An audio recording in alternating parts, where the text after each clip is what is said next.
हाँ, हम आपको एक परिवार से मिलवा रहे हैं। माता-पिता ने किसी अन्य जानवर का दूध ना देने का फैसला किया। बच्चे को स्तनपान कराया गया और उसके बाद कोई डेयरी नहीं। वह सिर्फ प्राकृतिक भोजन और ज़्यादातर कच्चे रूप में फल और सब्जियां ही खा रहा था। जब आप उसके विकास को देखते हैं, तो आप देख सकते हैं कि वह कितने शानदार तरीके से बड़ा हो रहा है।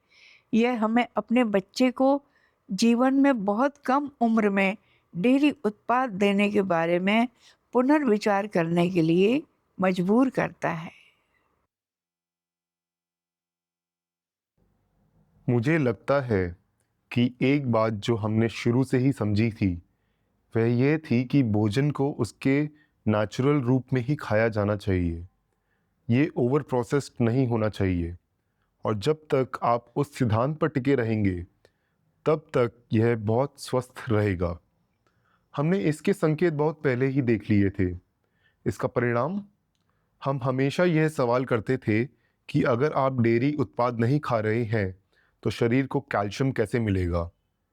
लेकिन आप जानते हैं, हमारे पास पूरी जानकारी, शोध, ज्ञान था। यह बहुत स्पष्ट था कि आपको तब डेयरी प्रोडक्ट से कैल्शियम लेने की ज़रूरत नहीं थी। और हमने यह देखना शुरू कर दिया क्योंकि वह केवल माँ का दूध पी रहा था और साथ ही वह कुछ भी खा रहा था, फल, सब्जियाँ, ऐसी ही चीज़ें।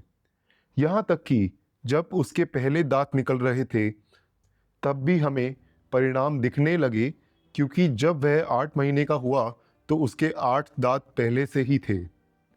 यहाँ तक कि उसका चलना, दौड़ना, चढ़ना, ये सब चीज़ें जो बच्चे स्वाभाविक रूप से करते हैं, वह भी उसने बिना किसी कठिनाई के किया। अगर उसे मौका मिलता तो वह बहुत आत्मविश्वास से काम करता। इसलिए जब वह बड़ा हो रहा था, हमने कभी भी कोई चिंता नहीं देखी।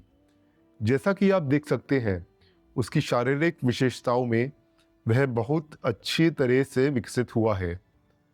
हम मानते हैं कि यह प्लांट बेस्ड आहार की वजह से है।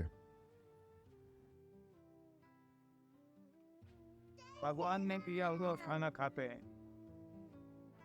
तब भगवान